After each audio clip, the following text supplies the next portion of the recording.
It's just things that I'm noticing, and I can't comment on it or question it because I'm being encouraged to not ask questions.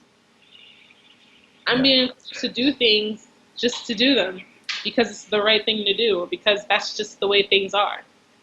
Like that's a dictatorship. That's not a business. You're just running a whole totalitarian environment.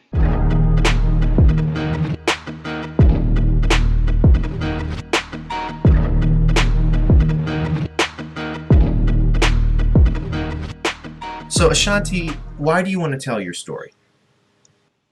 Because I feel like this is something that has to get out there. It's something that more and more people have to be aware of, especially, young people like myself who are, looking for work and looking to get experience, especially to help people look for red flags. A lot of people, a lot of kids specifically, they start out in college and they're not sure on, what specifically to look for in a job or a career when initially they start to go and look.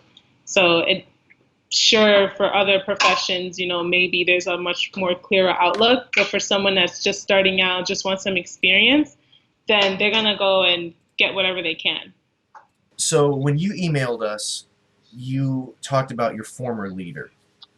And I'll just read what you wrote. You said, quote, "My former leader actually owes me money, $700 to be exact, because she needed to buy two phones and she had no credit or bank cards." Later on, you said, "You realize that your leaders aren't making money and want to guilt you to give them money by stating over and over again that you're quote unquote partners," which they say business partners constantly in this business. So my first question about that is, how did you realize that the leaders, were not making money? And secondly, how did you feel compelled to give her money, especially that much money? That's a really good question. I realized that the leaders weren't making money. I mean, obviously, numbers go on the board every single day, so it's very easy to see who's making money, who's not, and then also to see who's coming back with the most inventory. During that time, she had instances where I'm just like kind of answering both questions at the same time. Sure. She needed to buy a new phone because her old one broke or something. I can't exactly remember. It was like last summer.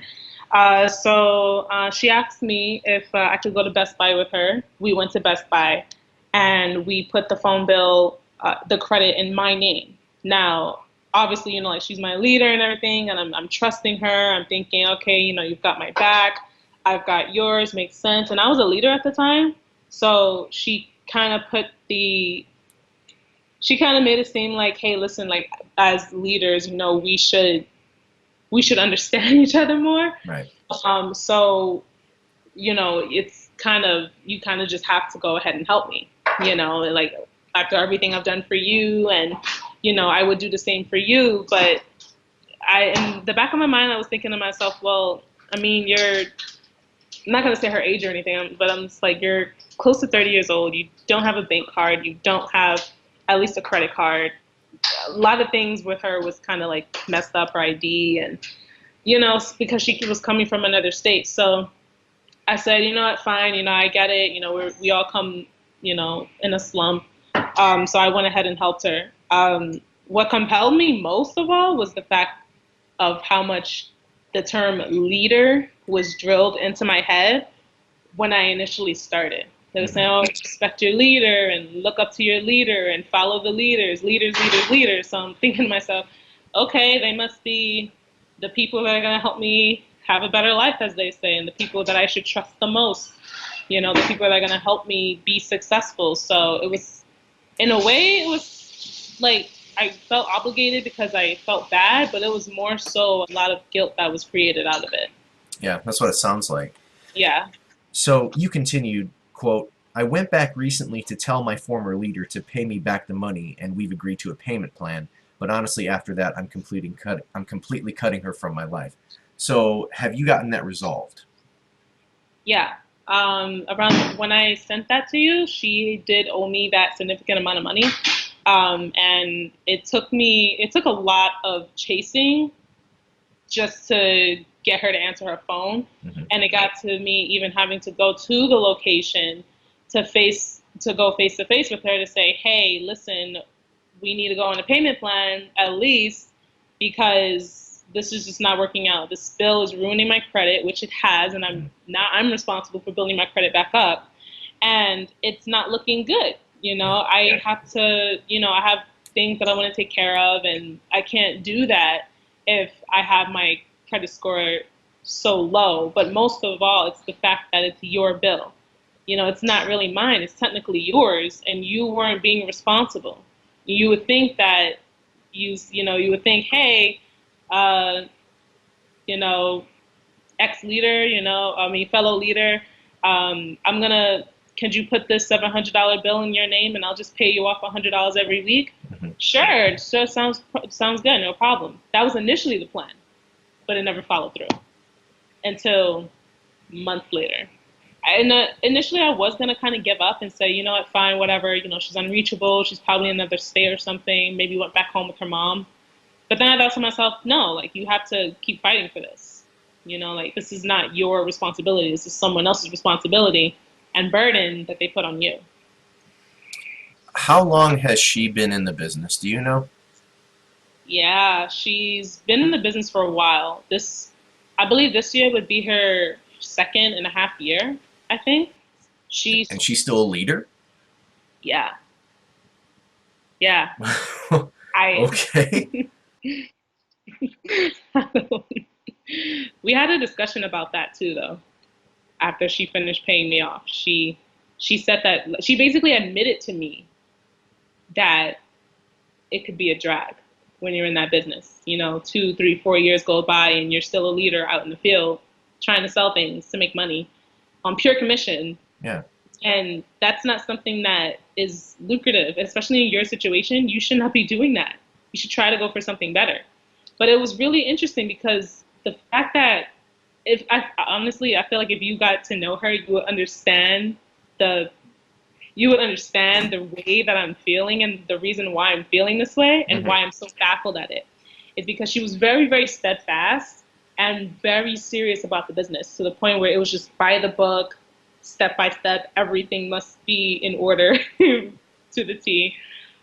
And then for her to just to see that person in that side, and then to see them come to this side where they're admitting that the business is a drag, and just to hear them kind of losing hope, you're thinking to yourself, whoa. But this same conversation that I tried to have with you, you condemned me for it, kind of. So I was thinking to myself, wow, I honestly hope that she does leave because she has so much more greater talents than that. Yeah. But she practically let me know, hey, listen, this business may not be for me. And She was talking about herself or about you? she was telling me this about herself. Yeah. Huh. Well, when this is published, send her the link. Who knows what will happen? Um, so I'm curious because I, I mean, if you're a leader for 2 years, I'm sure she's being fed something. She's being indoctrinated by her owner, telling her, this is what you're not doing well enough to get to the next level.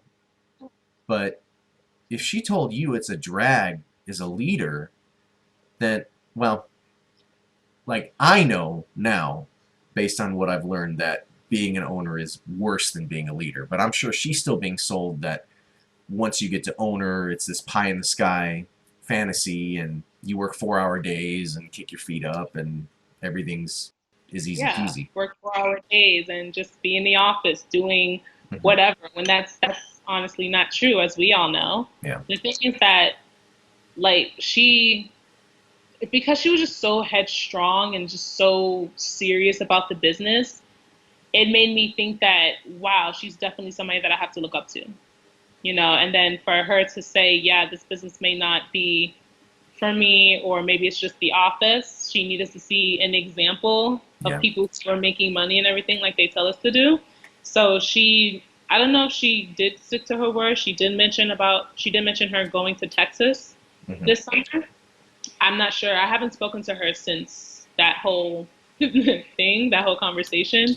So I'm not sure what she's doing right now. Hopefully she quit, but So let's get back to you in the business. Continuing with your message, you said, quote, I suffered from burnout, anxiety, a depression relapse, all while I was acting manager while the manager was away, quote, helping other businesses in his organization grow. So that tells me that you were pretty solid, that he trusted you with running the office and making sure everything was working okay. yeah, he Okay. did. So first, what did you learn from that period, and why was it such a negative experience? Because I'm sure at the time you thought this was going to be great. You know, I'm going to get some positive experience as a manager, so this will be great for when I open my own office. So what happened there? See, that's what I thought that, upon when he did come to me and say, "Hey, Ashanti, we would like for you to for you to be the acting manager, look after the office while I'm gone." I thought that it would be a great experience because at the time I felt as though I wasn't being challenged enough. Mhm. There just comes a time where you get too good at something that you kind of start to suck. I don't know if that makes sense, but like, You probably get complacent, right?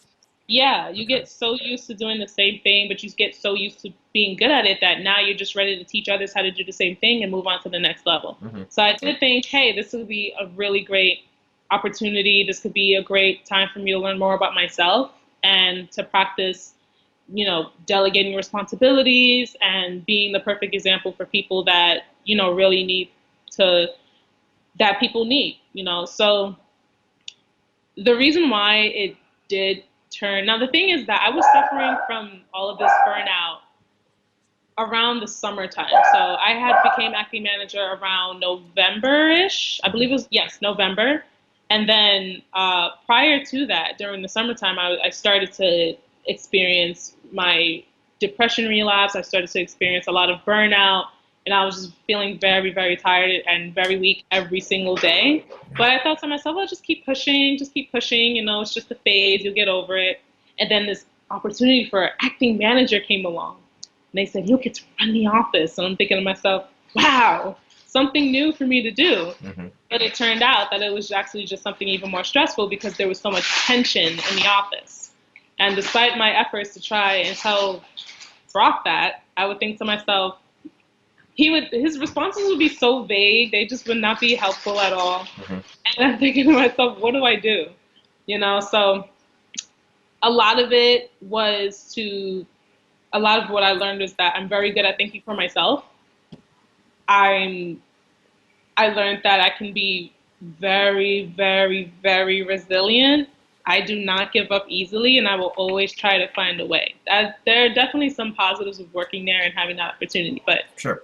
resilient was definitely something that was, I'd say, the top of my list. And then going down, it was more like punctuality, just little things, coaching others through their issues, and being the go to, being the face of the office for people to be able to come to me with any issues that they might have had. So, I mean, there's some positives and negatives, but the negatives definitely outweigh the positives because we were still getting in way too early.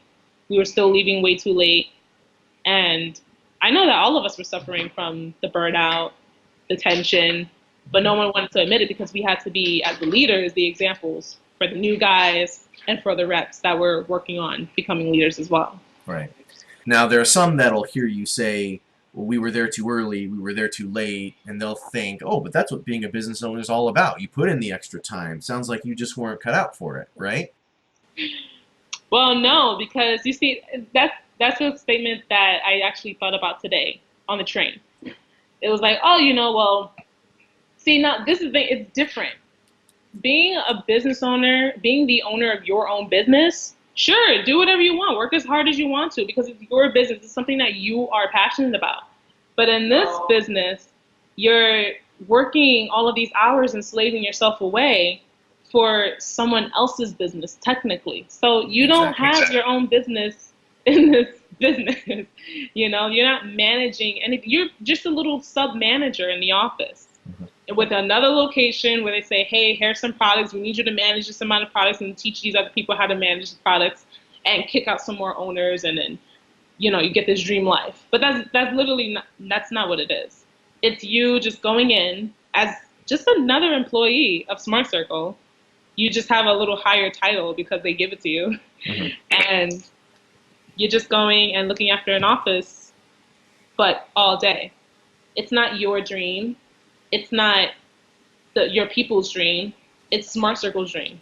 It's Larry Tenenbaum's dream. It's not your dream. So sure, they can, if they see, if he's whoever, whatever owner sees this video and says, "Oh, but you just weren't cut out for it," which I don't think he would say that, because we had an interesting relationship, but I don't think he would necessarily say that because he did see a lot in me. But for those that may say, "Oh, you just weren't cut out for the business," well, maybe not this business model, because I'm very honest and I have morals and standards and values, and I am a caring human being. Right. I'm not going to let anyone work themselves and slave away for something that's useless, for a business model that just does not work and that people really don't care about. Now, you may not know the answer to this because there's such a huge amount of impression management that goes on in the business, but was your owner making money? No, I'm going to be honest and say no. And I know that he wasn't making money because he taught us. Now, I know you said I may not know the answer, but he actually taught us how managers make money. And he taught us everything. He taught us how to properly count inventory. He taught us about the whole breakdown and the structure of when you have different campaigns. So in the office, we had a makeup campaign, we had Verizon, and we had it was like a green energy campaign. It's called Inspire. It's like wind, all natural wind energy. Mhm. He showed us specifically how managers make money with the cut that managers are supposed to get, and then how they distribute it amongst the other reps. Yeah. Now, the makeup campaign was sucking. It was not the makeup campaign. We were not doing well. I then switched over to Inspire Energy.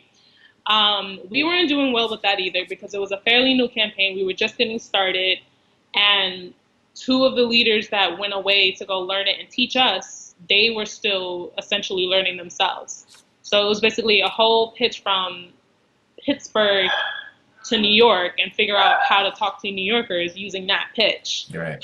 Try and sell them some wind energy. So I know for sure he was not making money because I was calculating the amount of money that was coming in. Mm-hmm.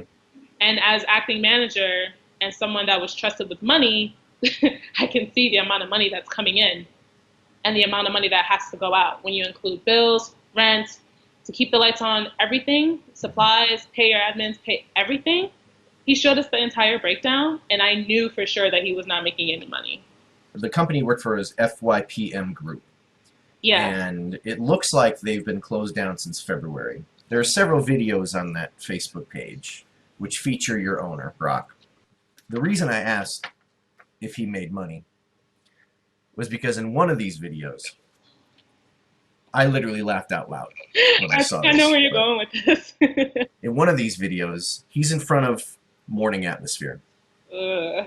And I'm just gonna read you what he says. Because I'm not stopping next year once I figure out how to make $1 million a year. I'm going to aggressively hunt down and start getting mentorship for people that have figured out how to make $10 million a year. That's my next goal. We have a person in Jersey that I'm going to spend Wednesday with who's making $8 million a year. He started in our business. He just has 95 offices now in his organization. He has 95 different people that are in an office this morning running a meeting like this. Right?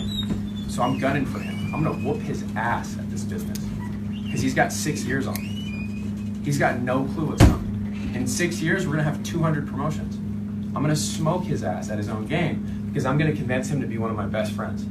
I mean, there's such a huge amount of impression management that goes on in this business. It's such a joke. The same way that our leaders teach us. The thing is that impression management starts from when you're a leader. I mean, it starts from management and it starts with the people with the most offices, but those people trickle down that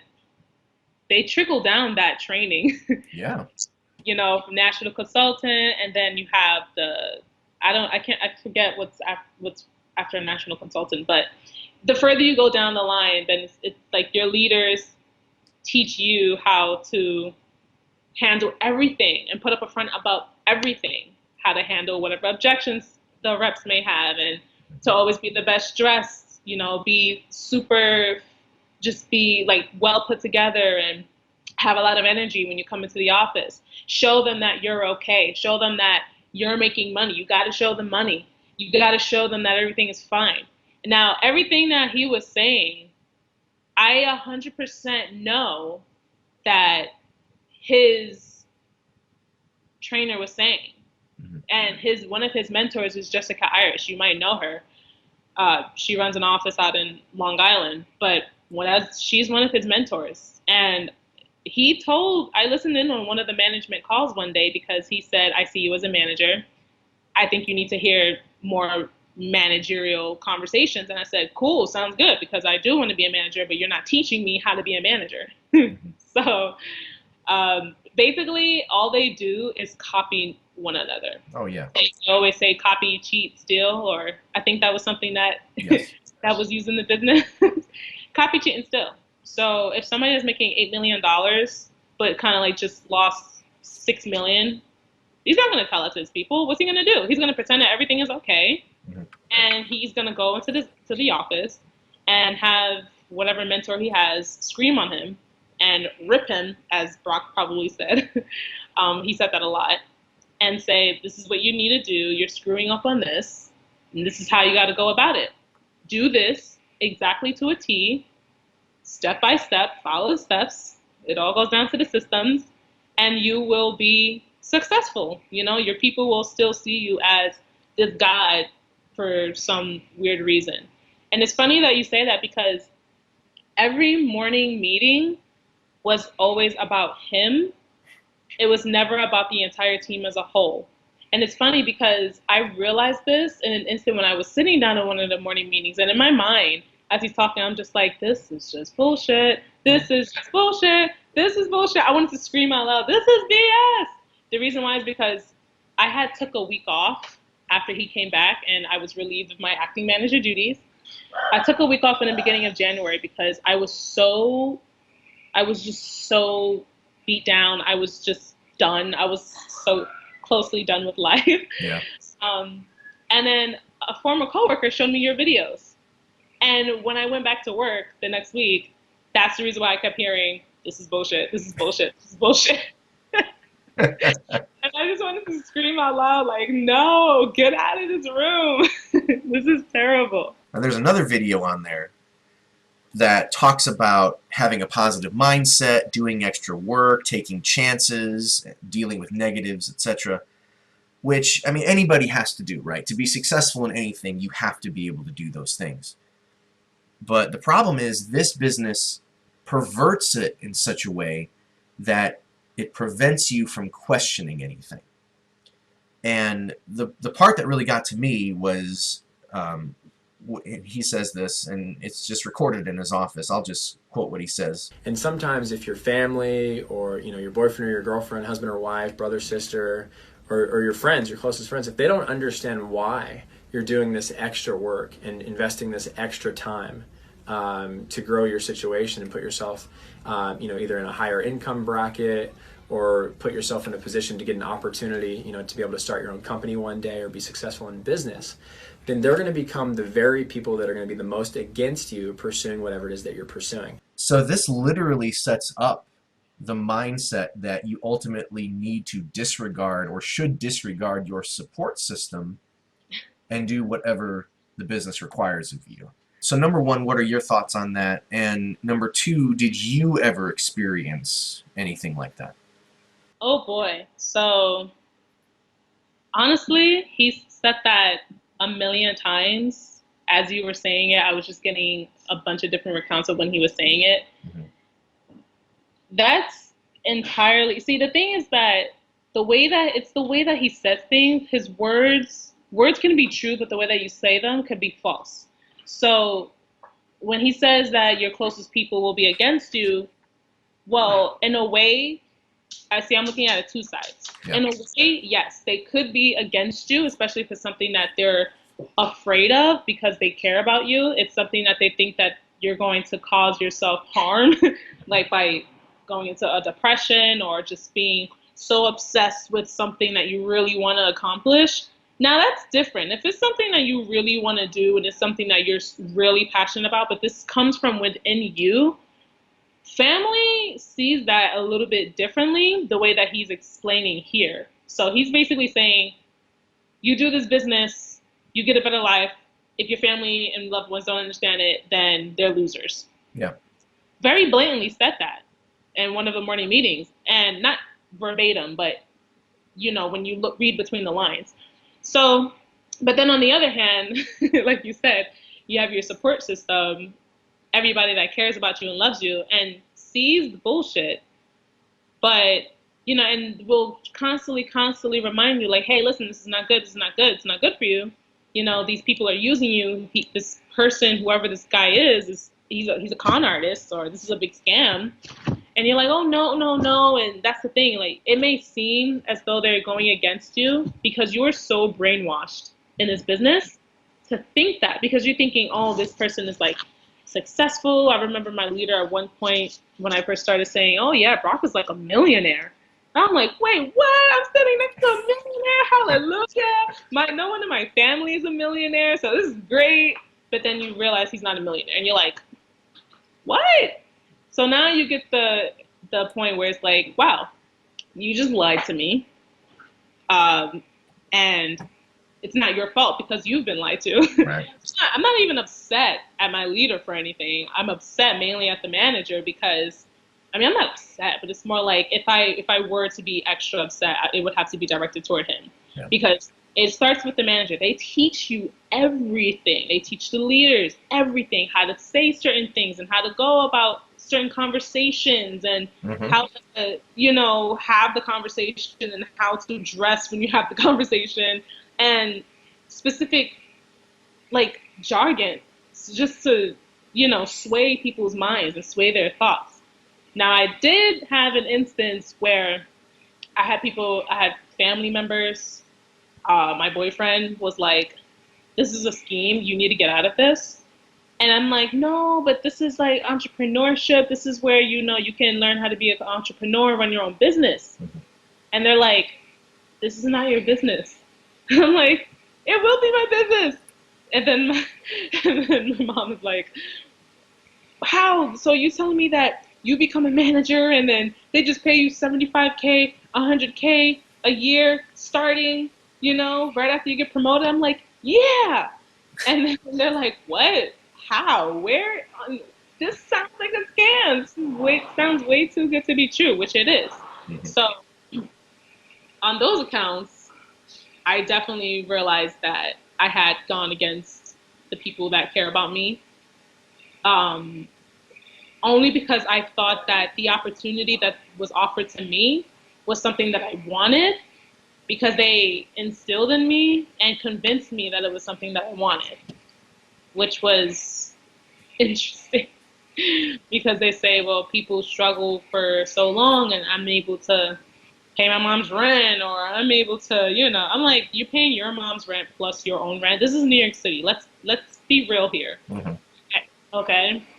The average rent here is about over $2,000. How are you paying over $2,000 plus an additional maybe $1,500 if she lives in like Pennsylvania or something?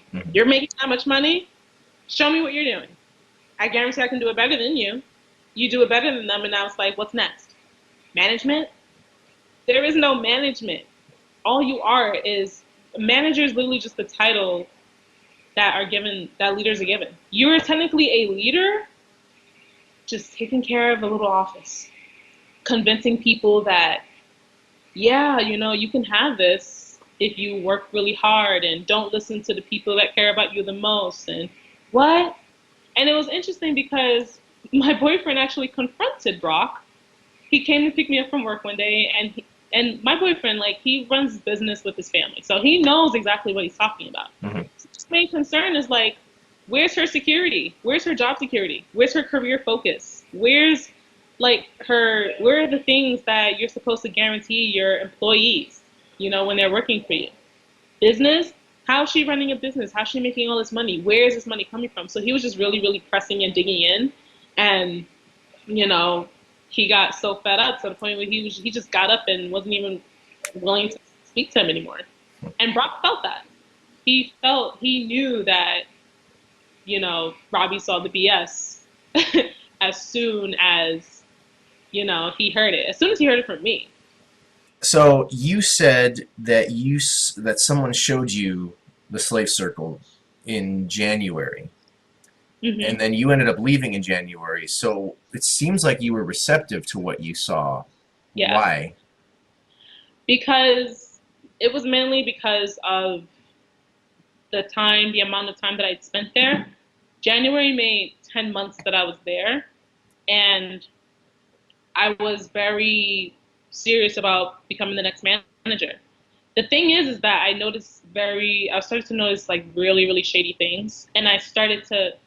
There was a there was a moment, a day where I woke up and I was thinking about my interview when I first started. And I kept, for some reason, like, I don't know, I did not understand why. I keep on thinking about my interview, and basically it was just my intuition saying, hey, something in that interview, a lot of things in that interview was very off, and you're going to start to experience this if you don't listen to me. You happens and see what it's going to do to you. The people that I was interviewing as I became a leader and I'm looking to build my team and whatnot, they're telling me things once they get hired. They're saying, hey, we supposed to get this pay, and aren't we supposed to get that pay? Mm-hmm. They said this, they said that. And I'm thinking to myself, damn, how do I have this conversation? But then it's like, I can't have the conversation because the same thing happened to me. So I kept on thinking back to my interview because I know that my leader, I was actually a PR of hers, a personal recruit, so because I responded to an ad on Indeed. So I told her, I said, honestly, I mean, could I think about this and everything? And then, of course, she goes ahead and uses Fuji on me. Mm-hmm. Fear of lost me, and said, well, there's a lot of people looking for this one spot. Really, because last time I checked, 8 months later, seems like you're always looking for people for this spot. Anyone can have this spot.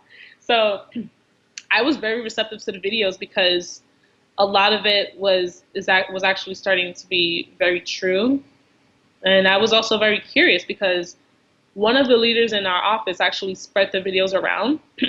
She spread them to a select few at first, and then Brock called us in for a meeting, I think the next week, and spoke about the videos. So that's another reason why I was receptive. So it was like things that were leading up to me being really open to your videos.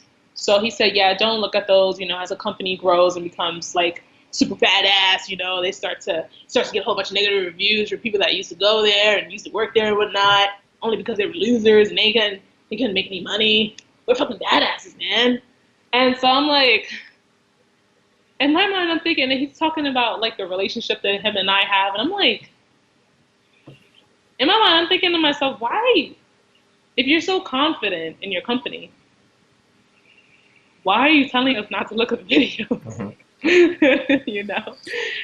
And then one of the leaders commented, he was like, yeah, this is silly. And I'm thinking to myself, why would it be silly? I'm curious. See, that's another thing too. I'm very open to learning new things, and I'm very curious. I'm a very curious person. So I really am always open to learning new things and seeing what's out there and seeing exactly what people are talking about. And the way that the first video I watched of yours was the movie. Mm-hmm. And I thought to myself, oh my God, like this is literally how everything goes. Who is this guy? And then, it was showing like juice and morning meeting. And then you were mentioning how it was, just to blind you. And I'm thinking to myself, whoa, like, is this what's happening to me? But it was also a result of like your video, like put the cherry on top because everything that I'm hearing from family, my boyfriend, coworkers, reps asking me these questions that I'm thinking to myself, well, I asked these questions before and they never got answered. So, newsflash, I don't know how to answer your question. And then, just seeing upon the meeting and seeing your videos, and I'm thinking to myself, whoa.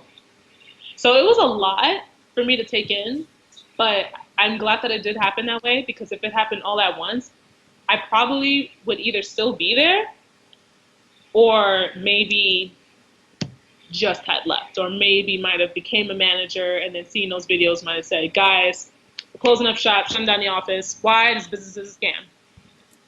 Just, who knows what would have happened if things didn't happen that way. Yeah. And I was curious because in my research of the business, I was looking on the Glassdoor reviews, and Oh, the reason I asked about the video was one person wrote, quote, "Don't even try to tell your people to avoid the Slave Circle movie on YouTube." So that tells me that they knew about it.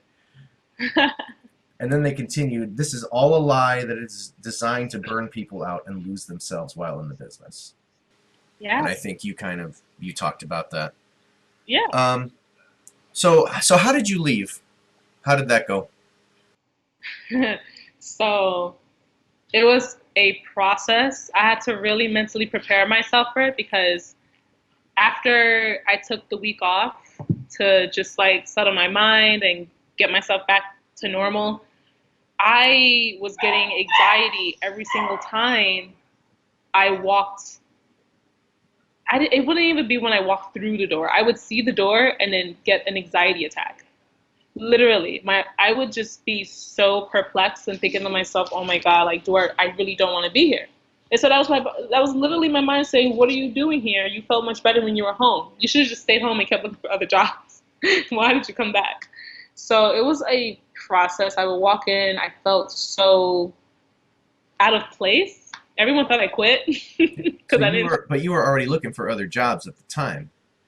I wasn't, because I believed in the opportunity so much, and Okay. when it's like a parent telling you something because, they have the experience, and then, they're like your guide. So in a way, it's very true when they say that when you work in those offices that they become a second family, because they taught you so much, but a lot of what they taught you is a lot to just brainwash you, but they themselves are brainwashed too. So it's not really their fault. You can't be upset at them.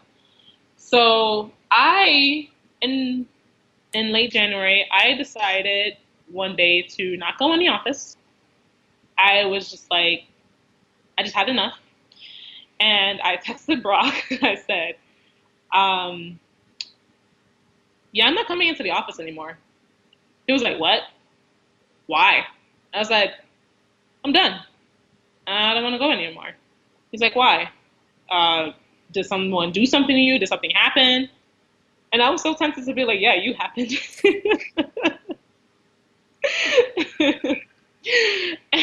But I told him, I said, yeah, this is not a good fit for me anymore. I want to go more towards what, I was aiming to do. And, when I was looking at job examples or examples of careers and different career paths that I could have taken when I was in college, I don't want to do this anymore. I'm done.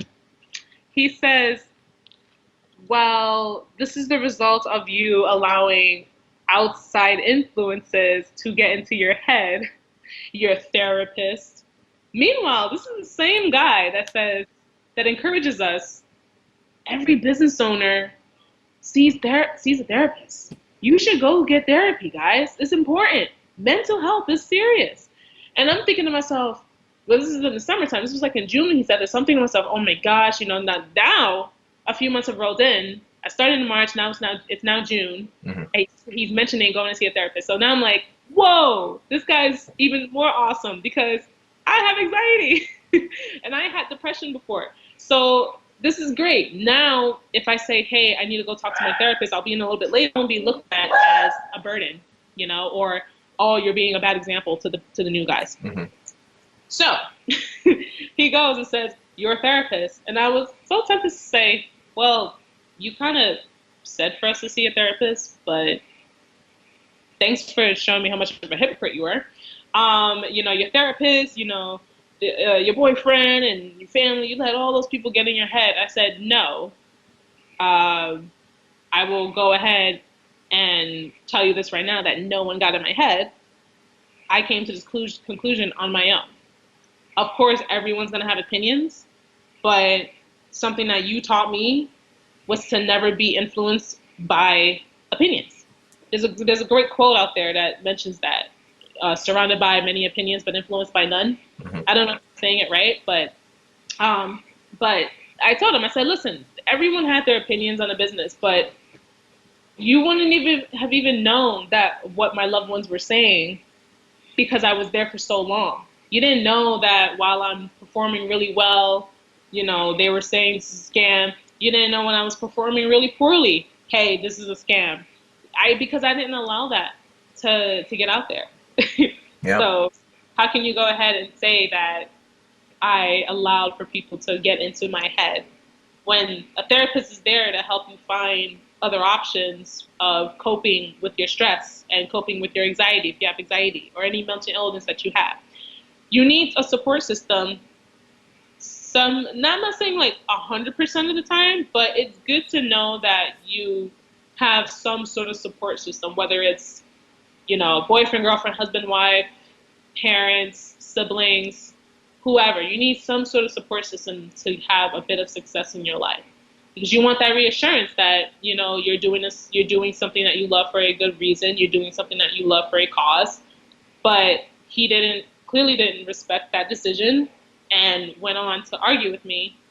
Now, I'm not the only one that this happened to. My coworker Jenna, who I'm actually really, really good friends with, he actually went into a whole nother dimension with her. I read the text messages and I was just honestly disgusted, because I'm thinking to myself, this is a guy that calls himself a business owner. He calls himself a man, a business owner. He calls himself this great genius in business and teaches people business. But guess what? People who listen to his stories on Instagram, Facebook, his little podcast called Juice Nation, this guy is super duper emotional. He admitted that he's emotional, but I think that he really may have needed to go and see a therapist himself.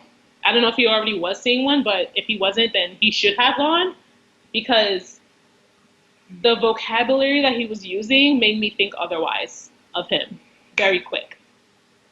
Very quick. And to see that it had happened to her and also others as well as they started to leave, like the originals, as I like to call us, the people that literally, the office was shit in the summertime and we rebuilt it back up by ourselves. Yes, we are badasses. Yes, for us to do that, of course, we are more than capable of making our own decisions, of not being influenced by opinions, and most of all, being business owners if we really want to have businesses. I want to own businesses, so I know that I could be somewhat successful because of all of the success and the experience I got working in that office. Mhm. So without us, your business would have shut down, because we have to be your backbone. We have to do everything in our power to make sure that the office was stable again. We had to overperform. We had to work extra hours. And it seems as though all of that was forgotten when I said, hey, I'm going to be leaving. One of the reasons why people leave is because of underappreciation and there's no growth. You're being stagnant, and that's not a comfortable feeling, especially for someone that loves to grow and move on and expects from their manager to have a little bit more time and showing them how to be a manager. You would think that that's what he'd do for you. You would think that he'd be a little bit more understanding and ask, hey, is there something that I could have improved on as a manager? Mhm. So if I find somebody as sharp as you in the future, I would know what to do. Now, with that, that's actually what my leader said, my former leader. She said, I realized that I made a lot of mistakes with you. You were the best leader that I've built, which I honestly agree. I'm not bragging, but I agree. I was the strongest leader that she's built because I was there the longest out of all her leaders. And I gave her some pointers and some advice. So in my mind, I'm thinking, if she becomes a manager, I think she will be a great manager, because I was able to show her how to be a little bit more flexible and have a little bit more empathy and compassion, because she was always so rigid and steadfast. Yep. And she taught me have how to stay my ground and have a solid ground and just, have a solid wall in front of me and take the day on. I was just starting to see things and I was too afraid to comment on it because I would be deemed as negative, negging out. Mhm. People are getting in my head, and that's that's not the case. It's just things that I'm noticing, and I can't comment on it or question it because I'm being encouraged to not ask questions. I'm Yeah. being encouraged to do things just to do them because it's the right thing to do, or because that's just the way things are. Like that's a dictatorship. That's not that's not a business. You're just running a whole totalitarian environment. Yeah. I mean, obviously, as soon as you said you were leaving, you became an outsider. Yeah. And like you said, don't look at outside pieces of information, outside sources of information. Yeah. That's a cult. I mean, that's what it is. I mean, if you're telling somebody, you know, there's this information out there, but Yeah. don't look at it, don't question anything we tell you. That's a cult, and it's an insulated worldview. Anytime you have that, it's going to be problematic. So Every video that I saw, you mentioned cult, and it's funny because he. So one day in the office, we were going, "Hey guys, hey what?" And he came in and grabbed the leaders and said, "Hey guys." He grabbed us kind of like I think in a huddle, if I remember correctly, and said, the "hey guys," the "hey what," it sounds a little cultish. Can we like minimize that? And I'm like, I'm thinking to myself, wait, whoa, we sound like a cult? And then it got me thinking, are we a cult? Like, is So this what he actually had a woke moment there. he did? A slight woke moment, because then he said, all right, back to what you were doing. Let's retain our people. We got to retain them because we don't want to lose them. If we lose them, we don't make money. And then I did see the Smart Circle videos. Oh yeah, the propaganda video. Yeah, I did see those videos too. So in my mind, I was thinking, I actually responded on one of your videos. I said that I wouldn't be surprised if that's what they start doing. And then like a week later, they started doing it. I'm like, whoa, I can't tell the future, but that was actually really interesting. You're clearly starting to get to them. So yeah, just to put things in perspective, I'm up to about 187,000 hits, and they're up to like 2,000. So, yeah. Just see like the pure honesty and the realism in these interviews, and I think that is really important because at first I wasn't going to contact you, but then I thought, why not? Like there are things that were said after I had left. I don't know if you saw that in the message, but there are things that were being done that a lot of people weren't aware of, and a lot of people they just didn't have the knowledge to understand because a lot of them are desperate and they really need something right away. Maybe this is just a lot of familial pressure on them to find something. So, yeah, I'm just really glad that that I discovered these videos. Brock really thought that I was not going to search you up, and I was like, you've been gone away in the mountains for too long, buddy. See, I would think, there has to be somebody in a room of 10 people that's being told, don't watch these videos. There has to be at least one person who's going to hear that and think, why? Yeah. Like, why not? Like, what are you hiding? It's out there, so why not? But you're not the first person to tell me that they're actively trying to tell people not to watch these videos. So, keep telling them not to watch. I don't care. I'm going to find them anyway. What advice, if any, do you have for somebody who might be like you were, feeling a little suspicious, comes across your video? Yeah, honestly, I'd say there are a lot of pointers to watch out for. If they mention, I would say when they show you the management breakdown, look very closely at the last part where it says you actually become a manager, and ask them, so is this real? Like, how many, am I guaranteed this amount, this salary when I become a manager, Right. owner, whatever they want to call it. I would also say to definitely look out for people saying juice. And if you hear, hey guys, hey what, the super loud music, if you notice everyone is like super smiley, and if you just and obviously, you know, go with your intuition. If you feel that something is not right, don't be afraid to challenge them, because what they're gonna do is something what we call, you probably know it, put you on your back foot. You know, Yep. they're gonna try and do that to you. They're gonna try to make you feel inferior, because he told us, he said, you got to remember, you know, they're the one looking for the job, so you got to keep that in your mind. And I said, okay. Every person I interviewed from then on, I would be like, well, you're the one looking for the job, I have my job. Yeah. If I don't want you, I don't have to keep you. So that was basically the mindset, that is the mindset that all leaders have when they are looking to build their team. They're looking to build a team so that they can get to management, and they're going to use you to get to management. They're going to do their best to keep you. They're going to do their best to keep you, especially if you're a sharp person, to keep you in the office, to actually get you started. Mm-hmm. And also over the phone, if they are not specific on day to day, even in the first round interview, if they're not specific on the day to day, just straight up ask them, is this door to door? Is this business to business? Is this legit? How do you get your clients? Where do your clients come from? Can you tell me about the day that you actually signed the agreement with Verizon, AT&T, whichever, you know, region you are in the States? So I would say, like, don't be afraid to challenge them and ask those questions, because that's really what's going to give you the answer. A legitimized business and legitimized business owners will be super honest and upfront with you and say, hey, we acquire new clients via these steps. They're not going to just say, oh yeah, we just acquire new clients, and then throw a million facts at you about how much money was made over the last 10 years, 5 years, 2 years, Mm-hmm. you know, what you make in 6 months.